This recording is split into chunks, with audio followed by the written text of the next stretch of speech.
یہاں پہ یہ سوال پیدا ہوتا ہے، کیا ایسا کوئی نظریہ جو ہے مسلمانوں کے ہاں بھی پایا جاتا ہے؟ یہاں پہ آپ کو تھوڑا سا محتاط ہو کے اس بات کو سننے کی ضرورت ہے۔ ہمارا ایمان ہے، ہمارا عقیدہ ہے کہ نبی پاک صلی اللہ علیہ وآلہ وسلم کی شفاعت جو ہے وہ ہمیں حشر کے میدان میں نصیب ہوگی انشاءاللہ تعالیٰ،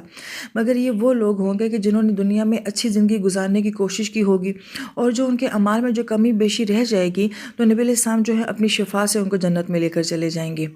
اسی بات کو معروف الحدیث میں ایک حدیث مبارکہ میں یوں بیان کیا گیا ہے، جس کا آخری حصہ ہی ہے کہ نبی علیہ السلام یہ فرماتے ہیں کہ جب میں جہنم میں جھانکوں گا اور میں اپنی امت کے دلوں کی طرف دیکھوں گا تو جس کے اندر بھی مجھے ایمان کی ذرا سے بھی رمق نظر آئے گی تو میں اس کی شفاعت کروں گا اور اس کو جہنم سے باہر نکال دوں گا۔ غور طلب بات یہ ہے کہ یہاں پہ یہ کہا جا رہا ہے کہ تمہارے دل کے اندر میں ایمان کی چمک دیکھوں گا تو پھر میں تمہاری سفارش کروں گا۔ اور اسی حدیث مبارکہ کے آخری الفاظ کو یوں بھی بیان کیے جاتے ہیں کہ آپ علیہ السلام نے فرمایا کہ کچھ تو زندگی میں ایسے اعمال کرو کہ اس کا نور تمہارے دل میں جو ہے وہ موجود ہو۔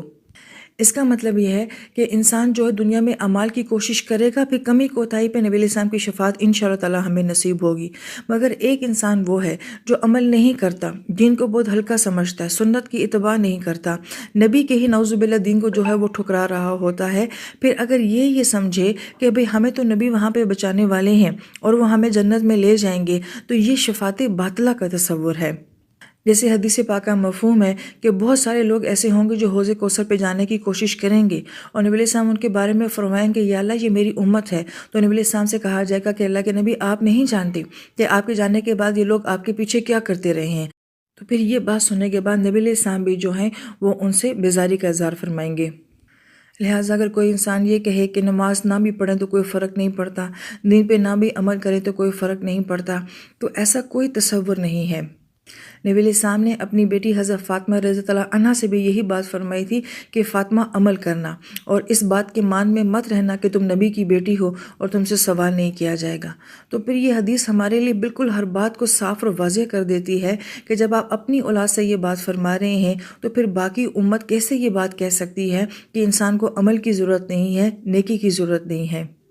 گویا کہ آج کا مسلمان جو ہے وہ اپنے عمل سے جو ہے وہ آخرت کا انکار کر رہا ہوتا ہے۔ ذہنی طور پہ وہ نہیں کرتا، عقیدے کے لحاظ سے وہ نہیں کرتا، مگر عمل کے لحاظ سے وہ انکار کر رہا ہوتا ہے کہ مجھے کسی عمل کی ضرورت نہیں ہے، مجھے کسی کی شفاعت جو ہے وہ بچا لے گی۔ پھر ایک سوچ اور بھی ہے جو کافروں کے ہاں بھی پائی جاتی تھی اور آج کے دور میں بھی پائی جاتی ہے کہ جس کو اللہ پاک نے دنیا میں بہت آسانیاں دی ہوتی ہیں، حسن بھی دیا ہوتا ہے، بہت ساری نعمتوں سے نوازا ہوتا ہے، تو وہ یہ سمجھتا ہے کہ مجھ پہ اللہ کی بہت نگاہ کرم ہے، تو جیسا اللہ تعالیٰ نے مجھے دنیا میں رکھا ہے ویسے اللہ تعالیٰ مجھے آخرت میں بھی رکھے گا۔ کافر بھی یہی بات کہا کرتے تھے کہ اگر ہم اللہ کے محبوب نہ ہوتے تو اللہ تعالیٰ ہمیں اتنی نعمتیں کیوں دیتا۔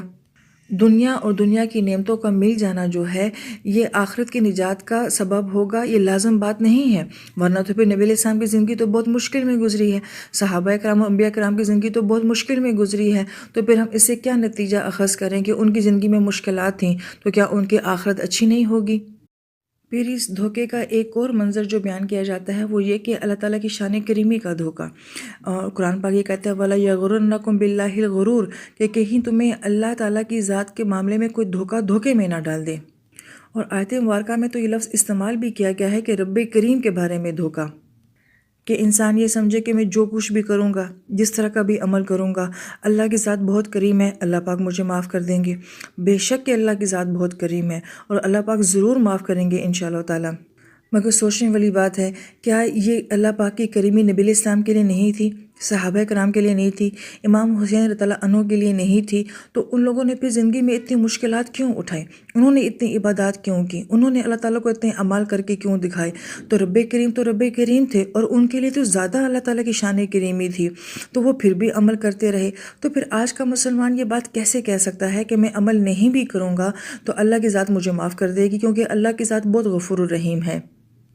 امام حسین رضی اللہ عنہ کو یہ فلسفہ کیسے نہ سمجھ آیا کہ جب ان کو نبی علیہ السلام کی زیارت بھی نصیب ہو گئی ہے کہ آج رات تمہاری ہمارے ساتھ ہوگی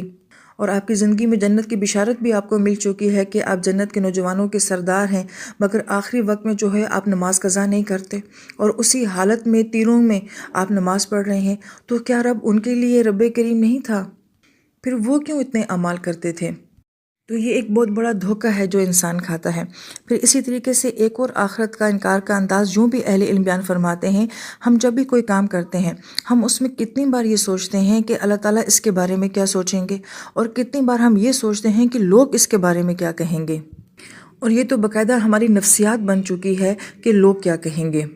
تو کیا یہ آخرت کا انکار نہیں ہے کہ میں ہر کام ہر معاملے کے بارے میں دنیا سے خوف زدہ رہتی ہوں، اللہ کی ذات سے خوف زدہ نہیں رہتی؟ پھر اہل علم جو ہیں ایک اور انداز بیان کرتے ہیں کہ انسان کس طرح سے جو ہے وہ عملی طور پہ آخرت کا انکار کر رہا ہوتا ہے کہ کوئی بھی معاملہ ہو جائے تو ہم کیا جواب دیتے ہیں کہ سب لوگ بھی ایسا ہی کرتے ہیں، وہ لوگ بھی تو ایسا ہی کر رہے ہیں، ساری دنیا ایسا ہی کرتی ہے، تو اس معاملے میں بھی ہمارا معیار کیا ہے؟ لوگ، حالات، میجورٹی۔ تو ہم یہ تو نہیں سوچتے کہ اس معاملے کے بارے میں اللہ تعالیٰ کی ذات ہے، وہ کیا سوچے گی اور وہ کیا کہے گی۔ یہ بھی ایک بڑا باریک انداز ہے آخرت کے انکار کا۔ تو اب اس آیت مبارکہ کو ہم دوبارہ جب سنتے ہیں، یا ایھا الانسان ما غرک بربک الکریم، کہ تمہارے رب کریم کے معاملے میں تم کیسے کیسے دھوکوں کا شکار ہو۔